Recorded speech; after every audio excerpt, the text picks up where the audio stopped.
예수사랑교회 김경준 목사입니다.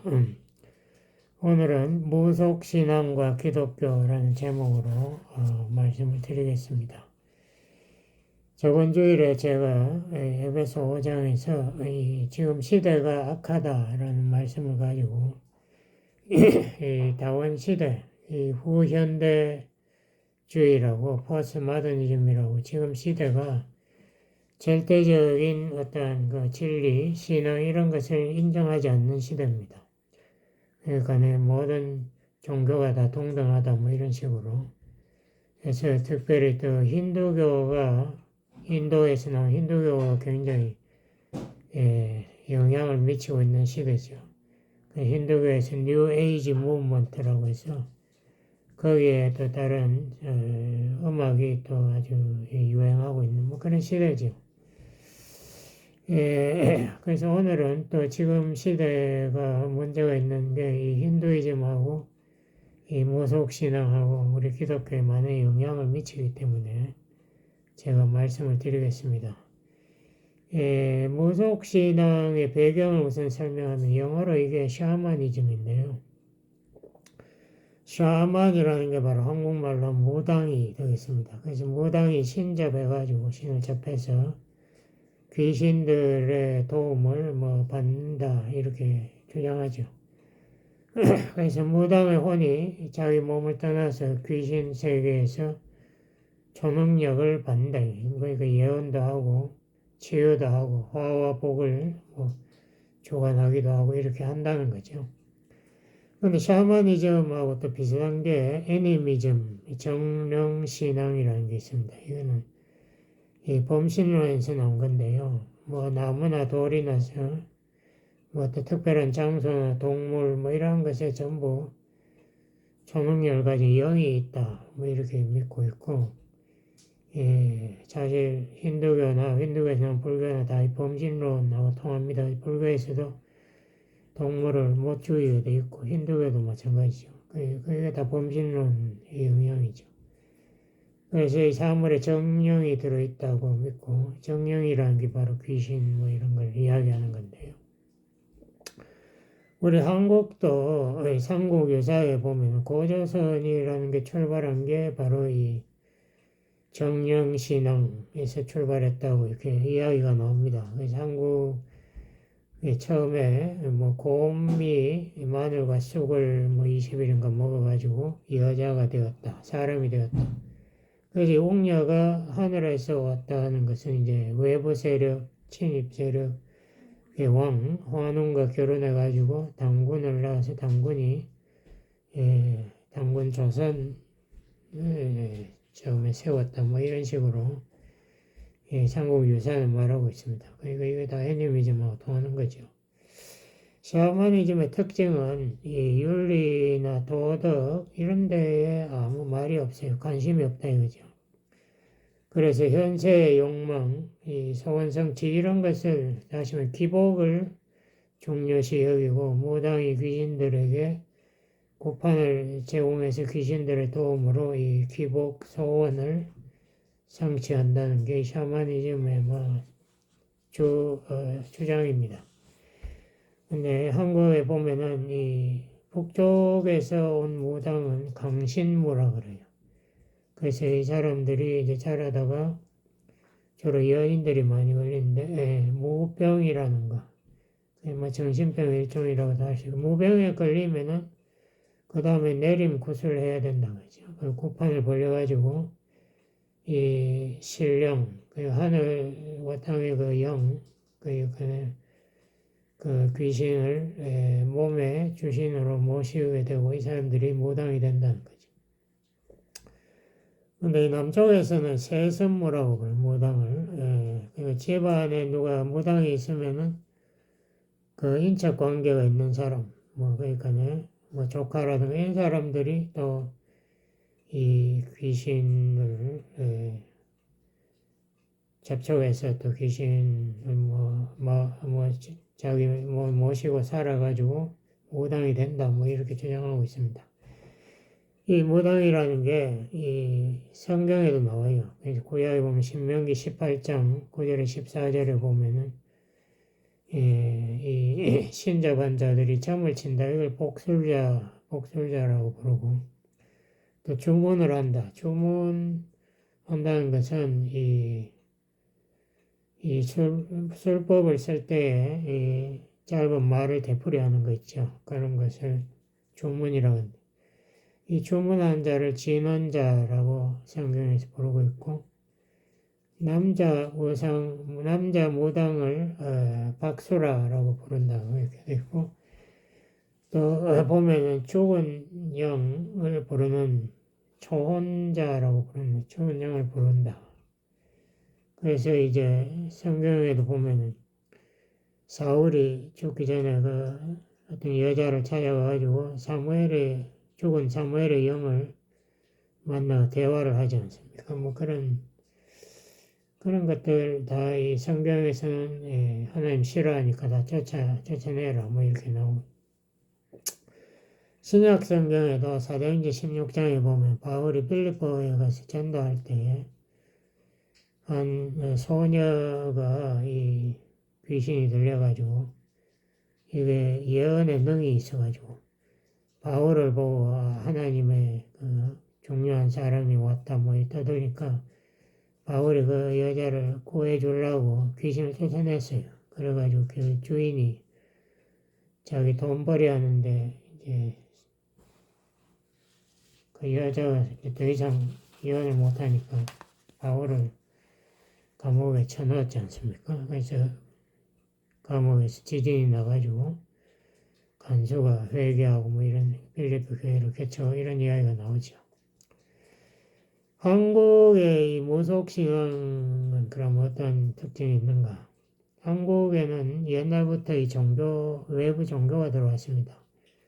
주로 뭐 불교, 인도나 중국에서 들어온 불교, 그리고 이제 고려시대 이후로는 유교가 또 들어왔죠. 이시조선 때 특히 유교가 강하게 들어왔는데,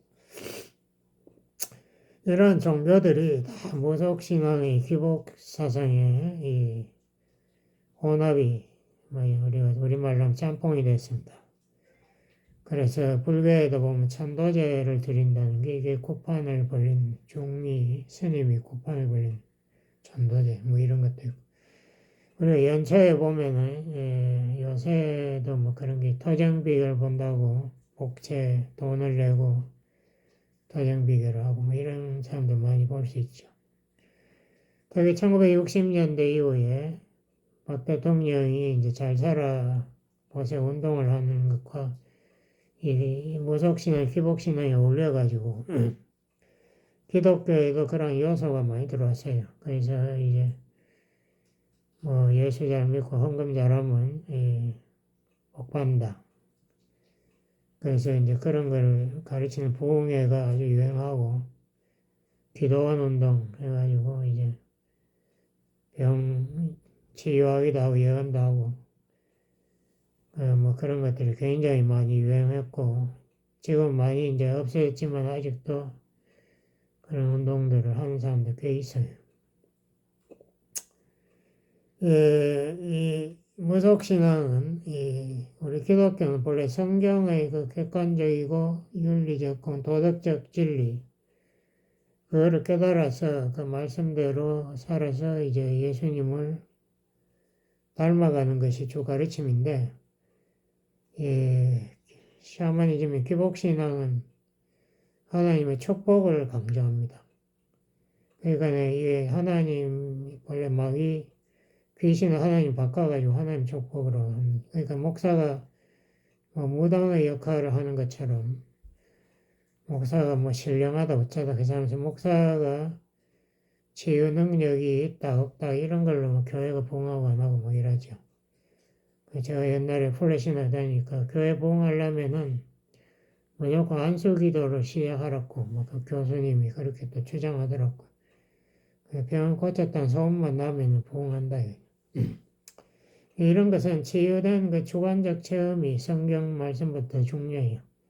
그래서 어떤 사람을 통해서 병이 나왔다 이래 되면 그 사람이 성경 가르치는 사람보다 훨씬 중요해지고, 뭐 이런, 그래서 이제 어떤 새로운 사업소를 차렸다든지, 뭐 이런 사업한 사람들, 저도 옛날에 가보면, 목사님, 우리 사업이 번창하도록 축복 기도부터 해주세요. 뭐 이러더라고.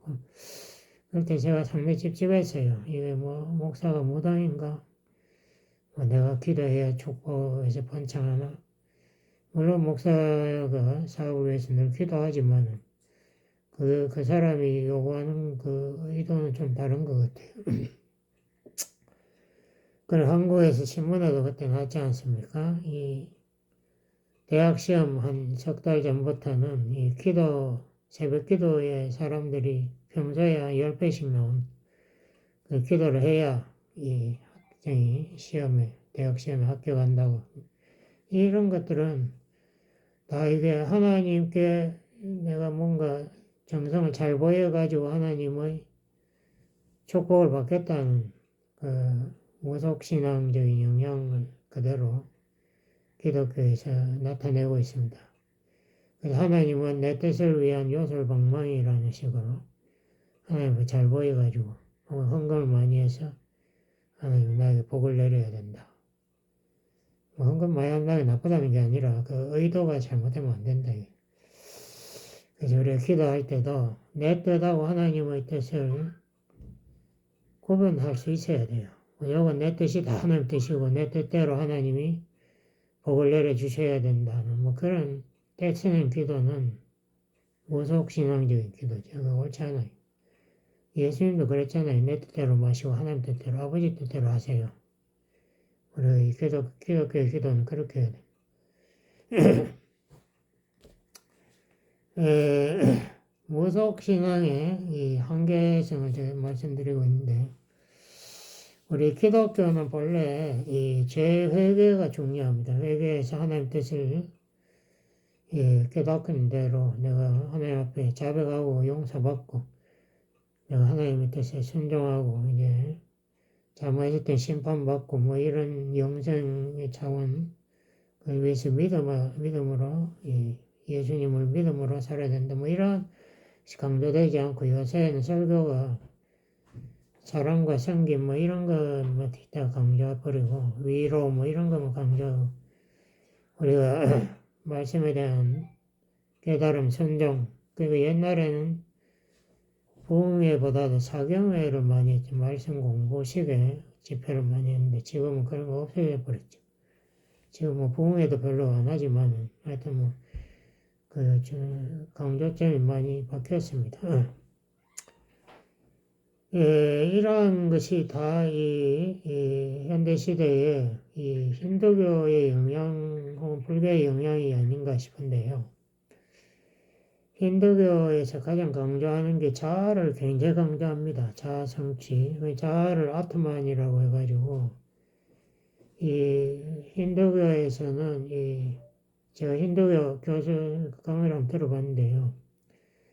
이 태평양 같은 큰 바다를 브라만이라고 불러요. 그래서 범신론이죠. 이 바다가 본래 이 우주 창조의 신이 그 안에 있다는 거지. 그런데 이 아트만 안에도 이 신이 있어가지고 신성을 가지고 있는데 그러면 내가 누구냐? 저 태평양에 이 파도가 쳐서 거품이 물방울이 탁 튀어오를 때 그게 내다 이거죠. 그러니까 순간적으로 나는 물방울처럼 있다가 꺼지면서 태평양 바다로 다시 흡수된 브라만으로 돌아가면은 내가 아트만이 성취된다. 나의 본래 그 어떤 신성이 완전히 우주와 합해져 가지고 자아 성취가 이루어진다는 뭐 그게 힌두교의 아주 핵심적인 가르침입니다. 근데 불교는 조금 달라요. 석가모니가 자기 깨달았다고 하면서 이제 그런 거를 이제 강조했지 않습니까? 뭐 화엄경인가 보면 색즉 시공이네. 모든 물질이 다 없다. 왜냐하면 모든 게 인연에서 왔는데 인연이 오래 가지 않고 흩어짐으로 모든 것이 사라진데 이 자아라는 것도 이것도 하나의 환상이다 이거죠. 그래서 불교에서는 무아라는 걸 가리키죠. 자아가 없다는 그 자아도 이 공이니까 힌두교에서는 이 자아가 이 정말 우주 이 브라హ്만에 흡수돼서 돌아가야 된다는 그걸 가르치면 불교는 달라요. 그래서 이 불교하고 이 힌두교에서 논쟁을 벌이는 게 주로 이 자아에 대해서 논쟁을 벌인대요. 그래서 자아가 있나 없나 뭐 이런 거 가지고는. 그러니까 불교에서도 이 자아에 대해서 정확한 가르침이 조금 혼란스러운가 봐요. 뭐 자세한 건 모르겠는데. 하여튼 그런 문제가 있다. 자아에 대한 이 힌두교의 가르침이 현대 서양 철학이나 현대 문화에 많은 영향을 끼쳤습니다. 특히 이게 상담학에도 많은 영향을 미쳐가지고 요새 상담을 강조하는 게 자아 성취, 자아 실현, 특별히 자존감이라고 영어로 self-esteem, 자기 자아를 사랑해야 이웃을 사랑할 수 있다. 그렇게 가르치지 않습니까?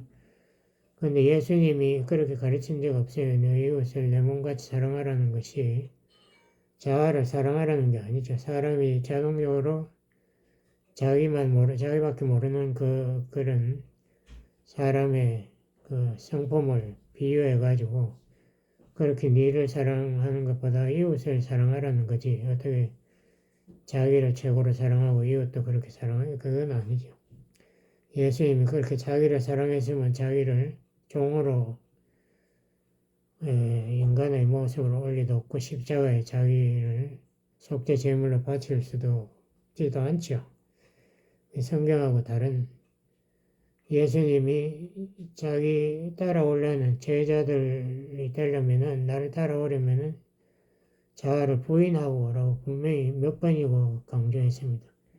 자기 십자가를 지고 나를 따르라. 그러니까 하나님의 뜻 십자가를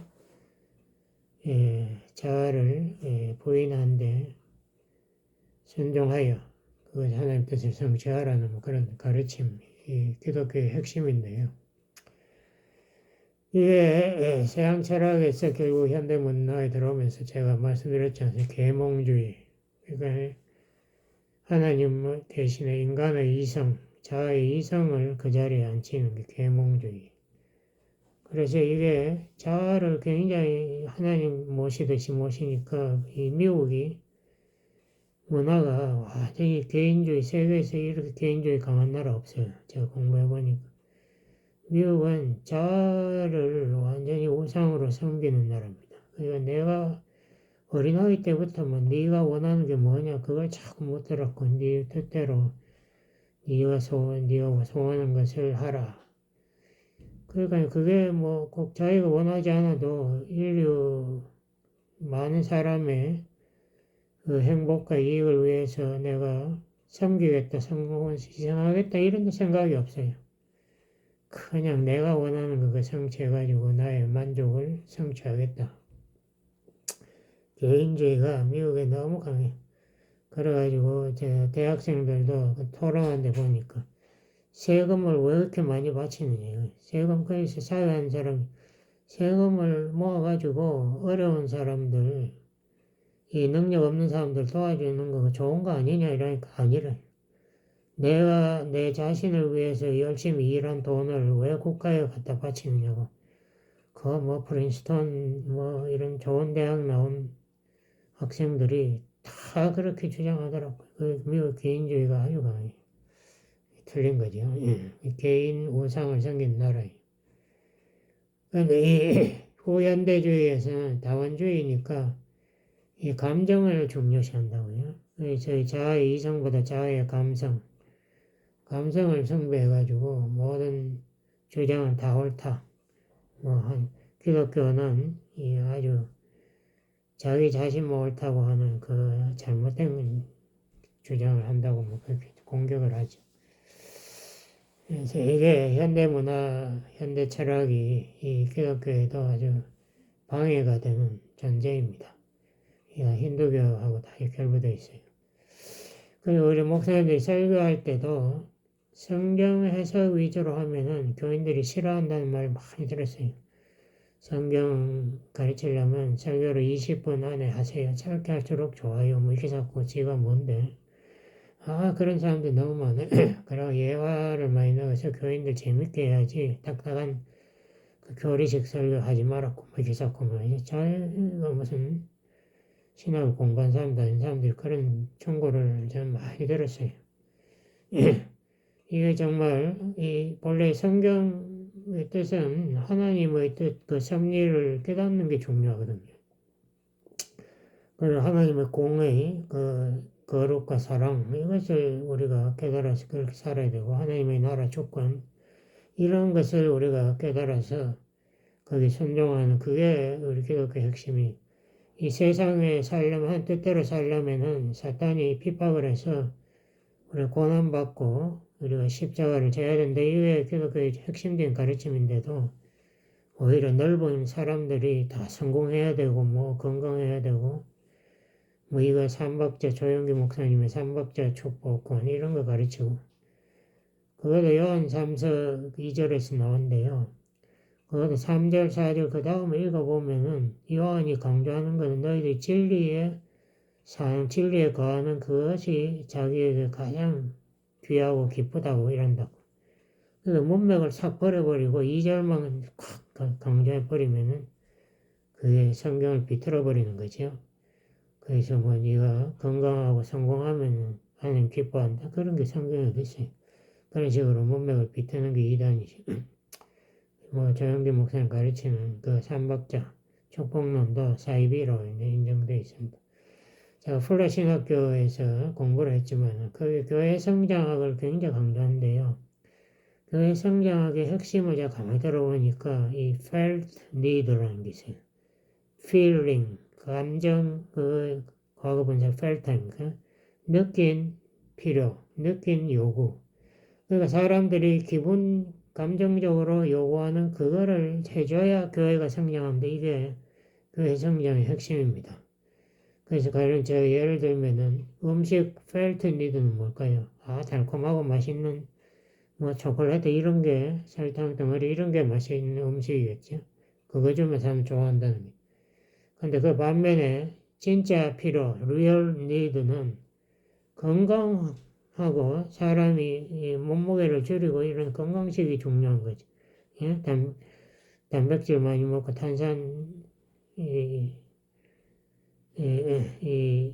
쌀이나 빵 같은 거, 밀가루 같은 거 줄이는 게 이게 건강식이 중요한 거지. 그런 게 아니죠.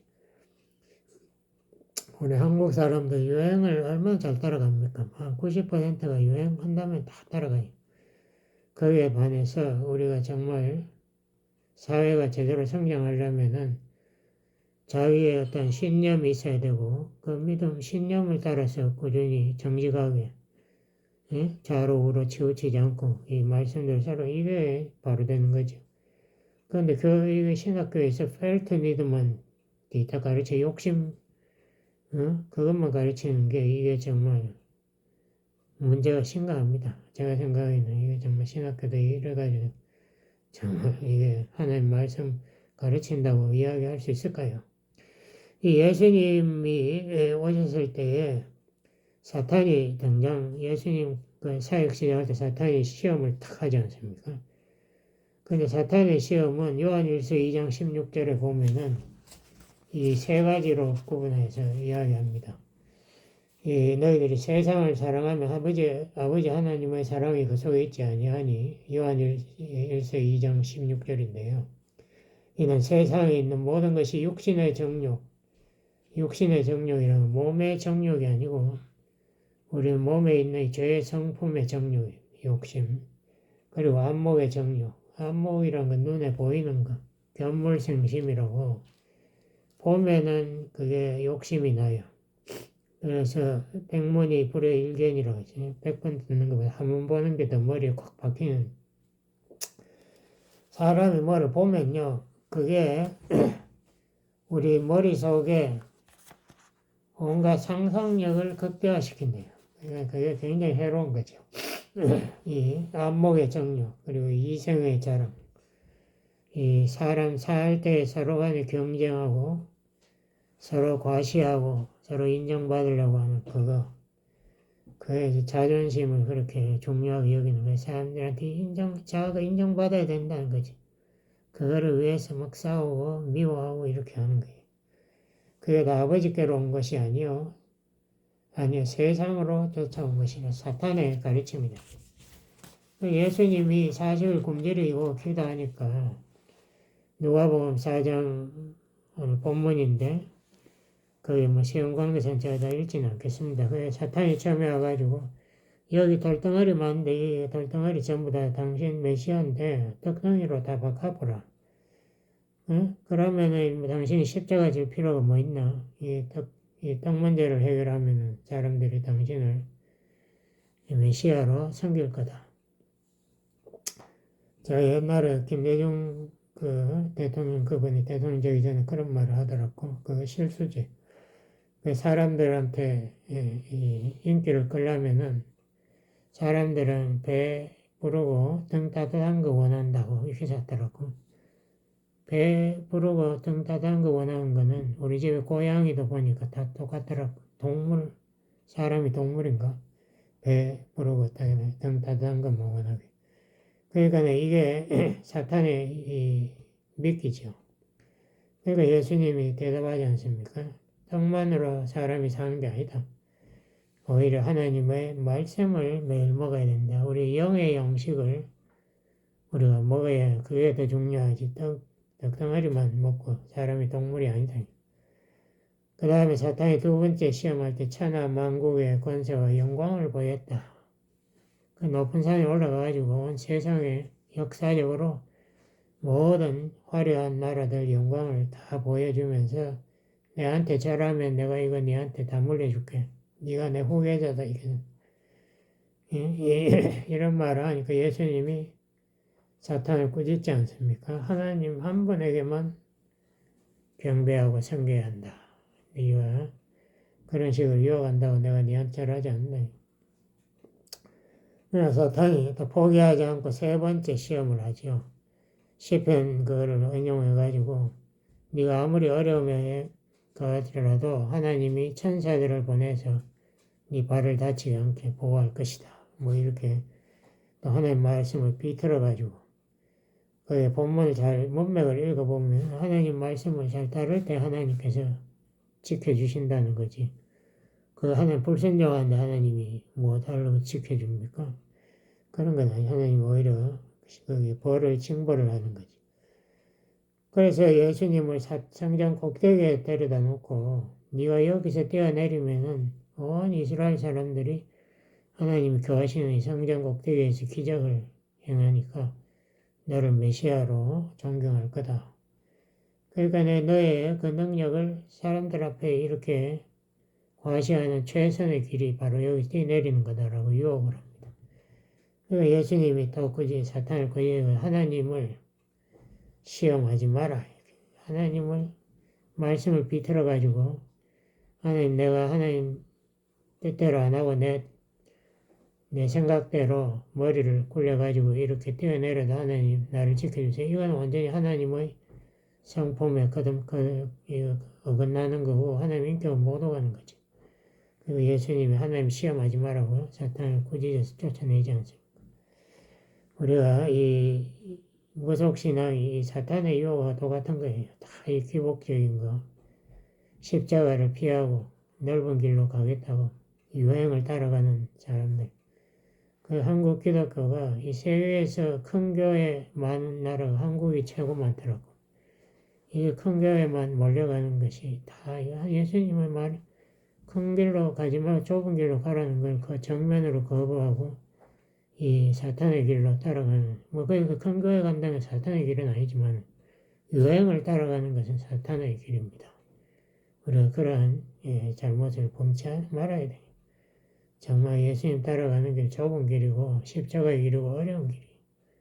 그것을 우리가 사탄의 유혹에서 벗어나야 됩니다. 이 예수님이 자기 따라온 사람들 보고 정면으로 몇 번씩 이야기합니다. 그 사람들 돌아서 가지고 너희들이 나를 진짜 따라오려면 너희 자신을 부인하고 네 십자가를 지고 그 날마다 네 십자가를 지고 나를 따르라 라고 누가복음 9장 23절이나 그 미랄 그 비유에서도 그러죠. 자기 생명을 미워하는 자는 영생하도록 보존한다. 미워한다는 히브리 말은 덜 사랑한다는 뜻이. 나를 미워하라는 게 아니고 나를 예수님보다 덜 사랑해야 영생토록 영생을 주겠다는 거예요. 하나님을 정말 사랑한다면 네 가족을 우상 섬기지 마라 라고 누가복음 14장에서 분명히 말하고 있습니다. 그래도 예수 믿는 사람들 보면 가족을 우상의 자리에 딱 올려놓고 있어요. 돈을 또 우상, 쾌락 이런 것들이 우리가 우상의 자리에 현대 크리스천들 너무 많아요. 우리가 무속신앙을 우리 삶에서 단호하게 물리치고 하나님의 말씀, 예수님의 말씀, 예수님의 삶을 우리가 묵묵히 따라가야 되겠습니다. 기도하시겠습니다. 아버지 하나님 감사합니다. 예수님의 말씀이 참 진리고 그 진리에 우리가 살아야 우리가 죄의 종이 되지 않고 참 자유를 누릴 수 있음을 믿습니다. 성도님들 다 이 진리의 말씀을 삶에 확신하고 실천하도록 축복해 주세요. 예수님 이름으로 기도드렸습니다. 아멘.